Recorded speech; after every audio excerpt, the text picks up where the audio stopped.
First, I want to thank Matt for all of his effort and work putting this together, and thanks for everybody showing up. I know it's a busy time of year with football and personal stuff. For y'all to come out today, it means a lot. Thank you. So, really, just trying to update what's been going on in the last couple months with our basketball program. It's been busy, but it's been good. We really had three objectives after we got the job, and it was of all equal importance. First was to build a relationship with the current players to keep the team intact.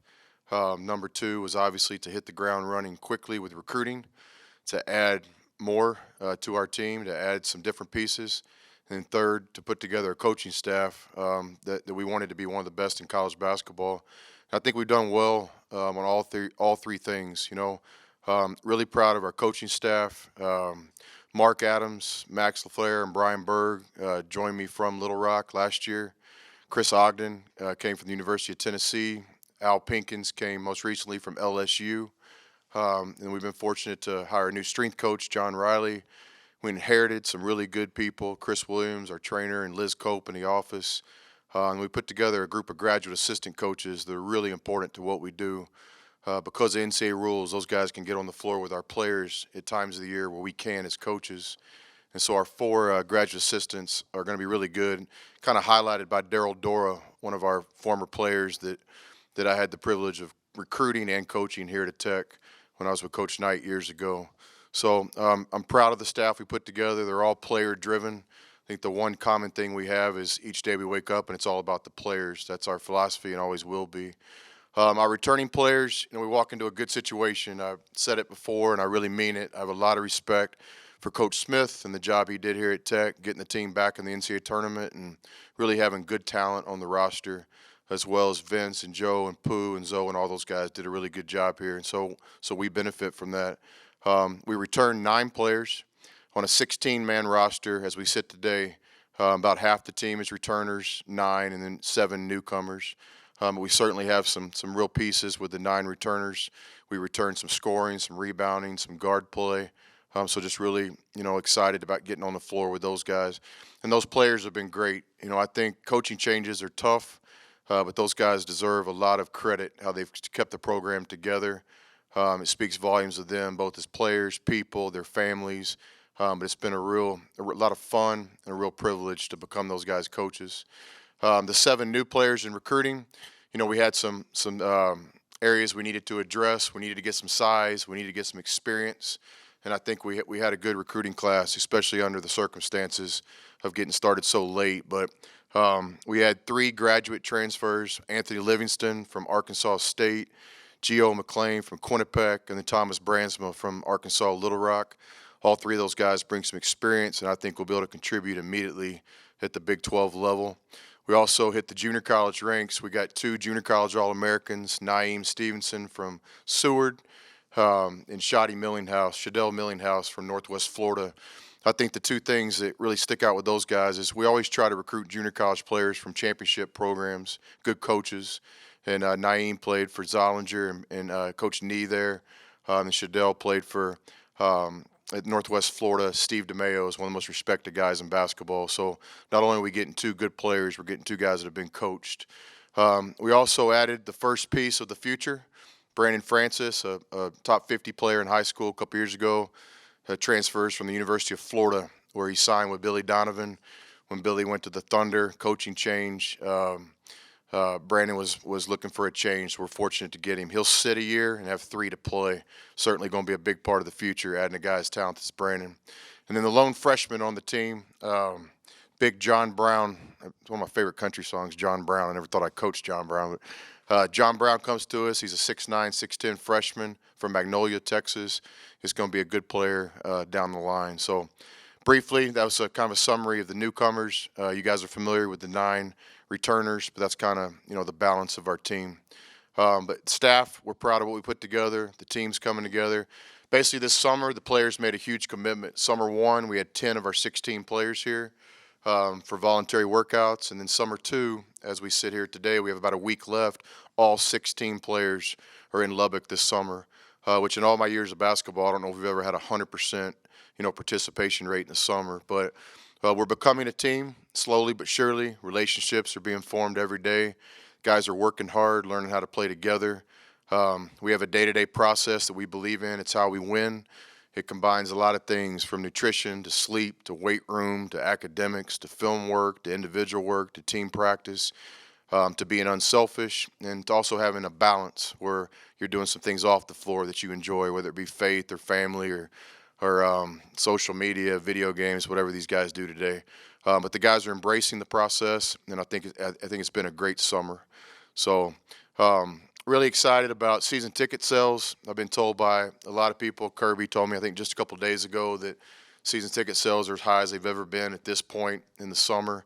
And I'm really thankful for that. I just want to thank everybody in Lubbock. I want to thank our current season ticket holders for renewing and supporting the team, all the new people that have jumped on board, and just everyone out there in Lubbock. I really want to thank on behalf of everybody in our men's basketball program. Also, a lot of thank yous on campus, the people in the compliance office, the academics, the other coaches and programs. Everybody's gone out of their way to be helpful and nice to us in this transition. And on behalf of our whole program, I want to thank everybody internally too. But other than that, I'll just open it up to questions, and I know our players are looking forward to meeting and talking to you guys here in a few minutes. But I'll answer anything you have today.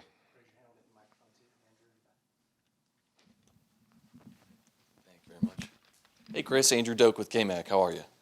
Good. I guess throughout the process of the back end of recruiting, you obviously jumped in a little bit late, but when you're grabbing those last 7 guys, how much did you feel like you're also recruiting the guys who are still a part of the team and getting them to hang around as well? Yeah, absolutely. The first focus was our returning players, and we recruited all those guys as well as we should. You know, it wasn't like the guys were being selfish or wanting to leave, but, you know, coaching changes are hard. And they had a relationship with Coach Smith and those guys, and it was our job to re-recruit them. And so within the first probably 10 days of the job, we got out around the country and met with every player's parents, met with every player individually as a team, but absolutely our first focus was building relationships with our current players. And I'm really proud that most of them have decided to stay. You know, a couple guys left for different reasons, which we fully supported, but the core of the team came back. And it's a credit to them. It's not anything that we did. The credit shouldn't come our way. It's those guys bonding together and sticking together as a team. You know, in sports, we always hear you play for what's on the front of your jersey, Texas Tech, and not the back. But sometimes it's a cliche. These guys mean it. I mean, these guys all made a commitment to come to Texas Tech, and they're sticking together through a coaching change. And certainly with the new players, you know, we're in a business of talent. We got to get talent to can play in the Big 12.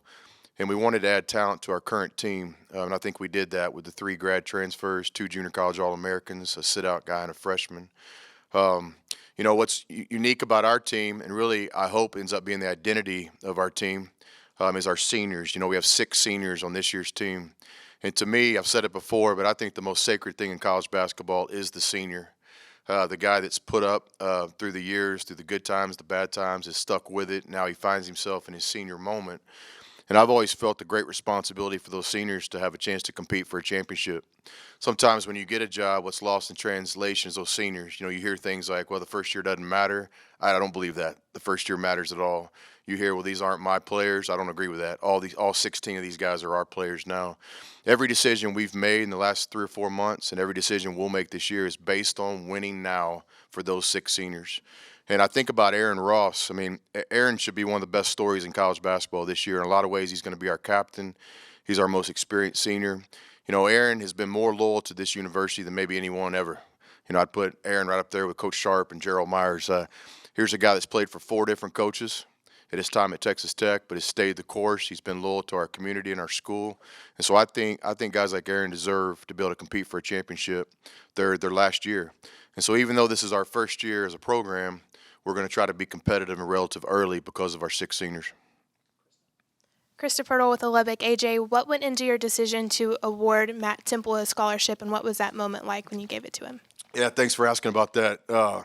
You know, Matt Temple's a special guy. Great story. When I heard the story, I think Joe Esposito told me that they had heard about a good player at the rec center, and they went over there. I told everybody on our staff, hey, we're going to the rec center. So we've been at the rec center about every day looking for the next Matt Temple. But, you know, I didn't give Matt Temple a scholarship. Matt Temple earned it. And Matt Temple earned it by his play on the court last year, his approach from the day that we got the job to the present. Another cool thing about that story is I had 2 or 3 of his teammates come into my office in one-on-one settings and basically go to bat for Matt. You know, hey, coach, it's your decision. We're with you, but we believe that Matt should be a scholarship player. So that was pretty cool. That was really rewarding to know that Matt has the respect of his teammates. But we expect Matt to be a contributor. We expect Matt to be one of the better players in the Big 12. He's a big guy with size. He's got skill. We look for him to shoot the ball more than he did in his previous role. But that was one of the coolest stories of our summer. It was the fact that Matt earned a scholarship. Coach Jared Johnson with RaiderPower.com. I have a follow-up on that with Temple. There was some talk before about him possibly maybe getting a year or two of eligibility back. Is there still a chance of that, or what's going on with that process? Yeah, we hope so. I mean, basically, in the NCAA rules, you have 5 years to play 4, but there's always different circumstances. And Matt has, a possible case. Matt grew up overseas, and then when he came to the States, there was a little bit of a transition period for him to get ready to go to college. And so his athletic opportunity came later on. So it's definitely a goal of ours. We're going to do everything we can as a university and athletic department to support him trying to get an extra year. But that's a process that's going to take time, and it's going to happen down the road. We're focused in, again, on this year for these seniors, and we'll coach Matt like it's his senior. But if we're fortunate enough to get an extra year, that'd be cool. With Red Raider Sports, I guess first with Keenan kind of being the guy coming back as the point guard, I know you've brought in a couple of guys to compete with him, obviously, for that role. So I guess just kind of how do you think he's kind of handled that and then the competition and just kind of where things are at with Keenan right now? Yeah, I love Keenan Evans. I watched him play a lot on the summer circuit in AAU. I obviously followed Texas Tech's team as a fan last year, watched some games. We played them. I think it was the 10th game of the year at Little Rock, so I was able to study those games. And Keenan has a bright future in basketball. I think he's a guy that can play after college. He's legit 6'3". He's got great size, intelligence. I mentioned earlier that we went around and met with all the families within the first 10 days of getting the job and meeting Keenan's mom and dad. Just good people. And it's a privilege to coach Keenan. We think he's going to be a big part of the future here. In terms of the other players we brought in, Keenan wanted that. Keenan embraced that. Coach, we need help. We need competition. So I look for Keenan to even be a better player now that hopefully we have a little bit more competition on the roster in his position. David Collier, K-Mac, how you doing, Coach? What's up? Along those lines of all these upperclassmen and these graduate transfers that you're bringing in, I know you've only gone through some summer sessions, but what type of rotation are you going to have? How many players do you envision actually seeing the court since you have so many guys basically in their last year? Yeah, great question. So competition is everything to us. Our players know that. We don't shy away from that recruiting. The first thing we tell players is if you want to go somewhere where your spot's just already inked out for you and you show up, then this isn't the place. Our whole environment's based on competition. We compete daily in practice, in the classroom. I mean, so the returning players wanted help, and the new players wanted to go somewhere where we have a chance to win. So, but certainly with rotations and stuff, we've had teams that played as many as 10 players before, sometimes even 11 based on talent. We've had teams, that prefer 7 or 8. So that'll be based on our players. We would like everybody to play that can contribute, but it's a good question because we do have a lot of talent on the roster, but those things tend to work themselves out over time as guys compete on a day-to-day basis. Coach Chuck Hines, Double T 97.3. Could you describe how you see the offense and defense now that you've had a chance to work with the players and what you see for this team kind of moving forward for this year? Yeah, we've seen a little bit this summer. We haven't had a lot, but we've seen enough to where I feel like I can answer that question.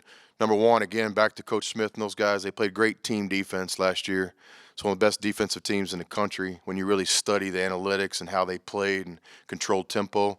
Very similar to our team at Little Rock. And so I think defensively we would like to continue what we've been doing and do it even better.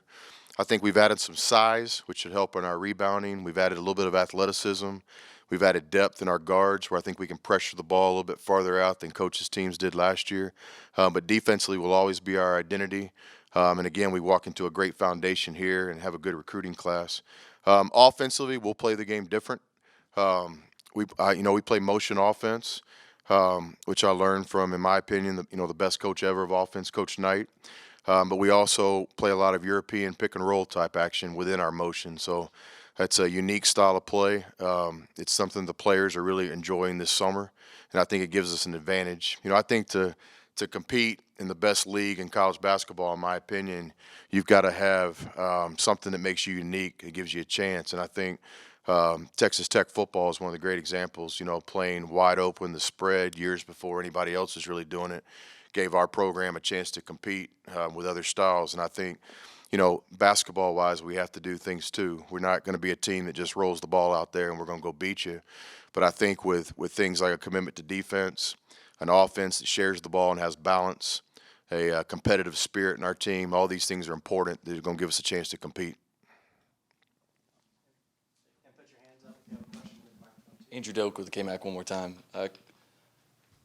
When you look around the facilities, sometimes some of the complaints of former coaches where the facilities might be a little bit behind. Obviously, there's some construction going on right now, working on some of those different things. But from your time previously here to now, how have you seen the facilities change? And when you sit down with Kirby, what are you talking to him about what you need moving forward? Yeah, well, first of all, I'm not a complainer. You'll never hear me complain. Just tell me what we do have, and we'll find a way to win.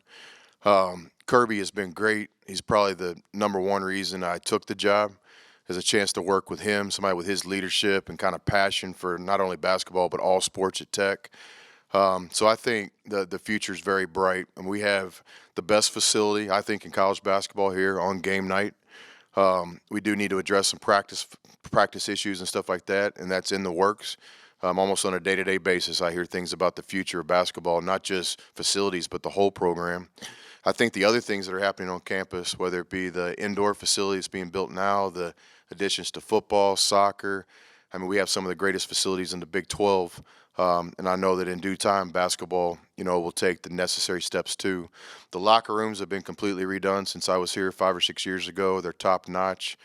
So in my eyes, we have a full commitment. Anything that we need to compete at this level, we're given, or we at least have a plan for the future on how to get there. How close are the junior college All-Americans to being at that level at this stage? The transition period from JUCO ball to Big 12 ball? That's a great question. I'm a JUCO guy in a lot of ways. I'm very proud of that. I coached junior college for 2 years, and I've recruited junior college players my whole career. Thinking back of the tradition here at Tech, guys like Charlie Burgess, Devon Giles, Robert Tomaszak, we've had some really good players coming from junior college. Why? Because we're centrally located in the best junior college basketball in the country, right here in West Texas and in the Jayhawk in Kansas. So it would make just sense that we need to recruit where the talent is. The adjustment to junior college is always an interesting question because the Big 12 is a different level. Going back to what I said earlier, one of our tricks or things we believe in is to try to recruit players from good coaches, from good programs, and it makes the adjustment easier. So like in this year's class, Millinghouse and Stevenson, they both played for really good coaches and disciplined programs. And so we hope that allows the transition to be a little bit quicker for those guys to play at this stage.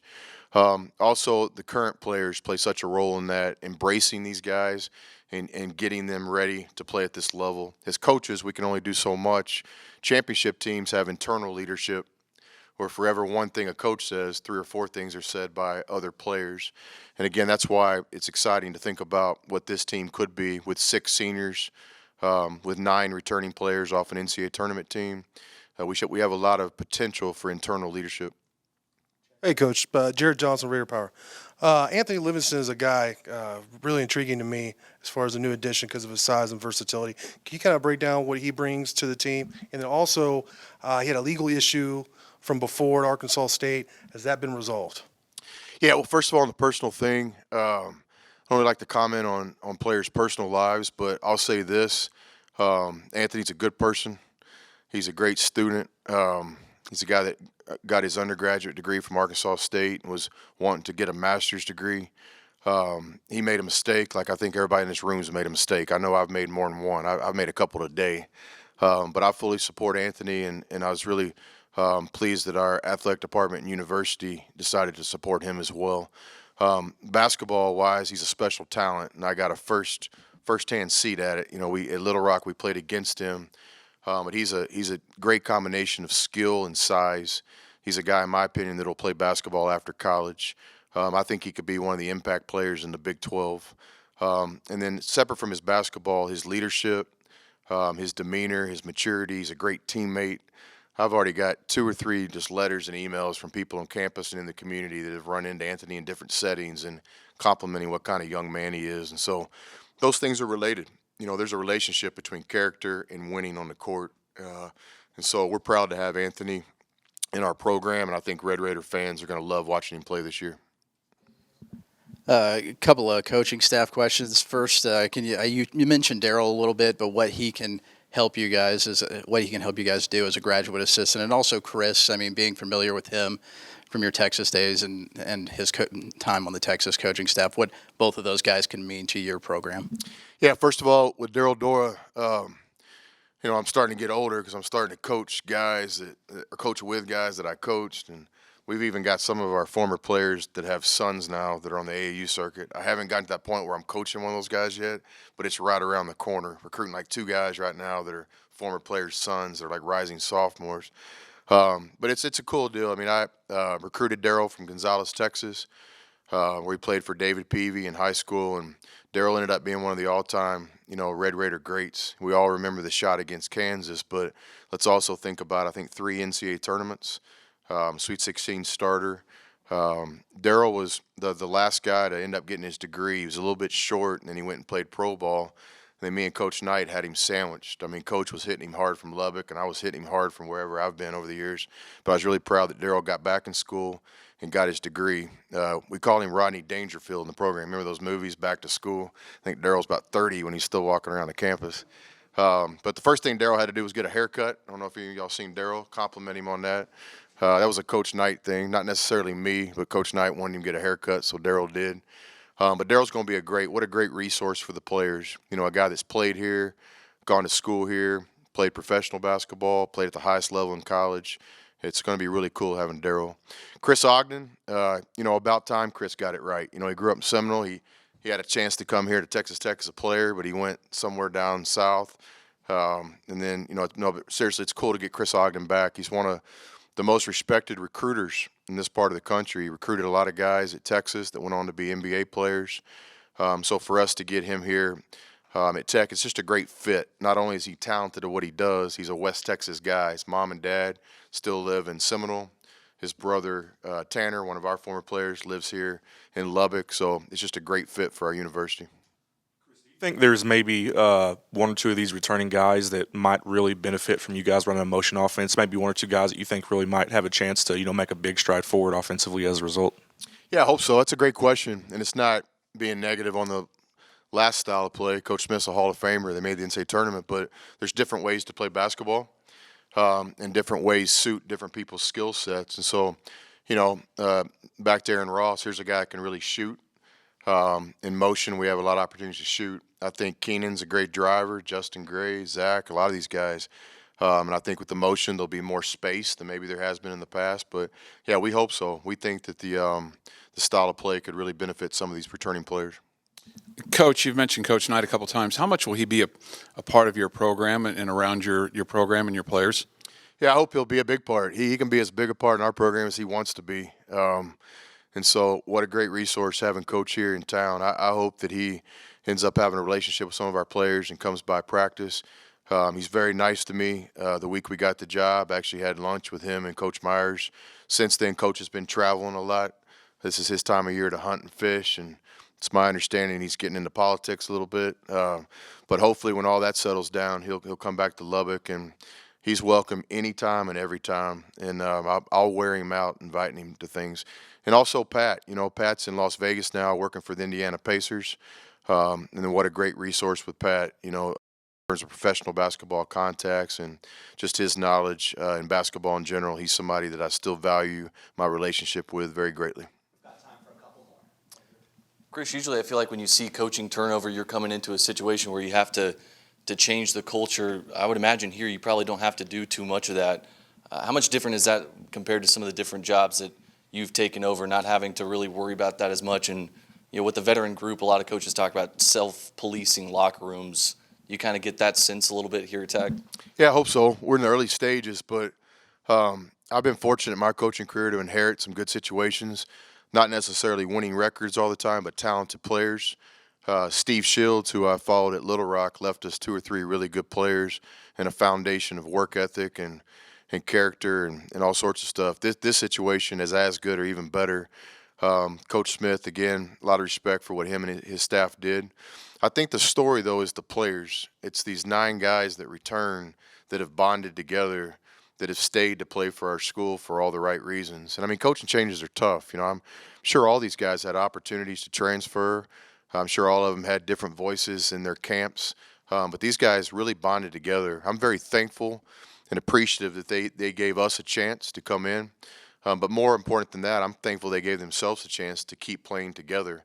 I think it could be this class, the rising juniors, I think could be one of the best stories in Texas Tech basketball history. Here's some guys that came in as freshmen, took their lumps, got the team to the NCAA tournament their sophomore year, and now they have a chance to hopefully repeat that for 2 years and to eventually compete for a championship in this league. So I think the story is those players.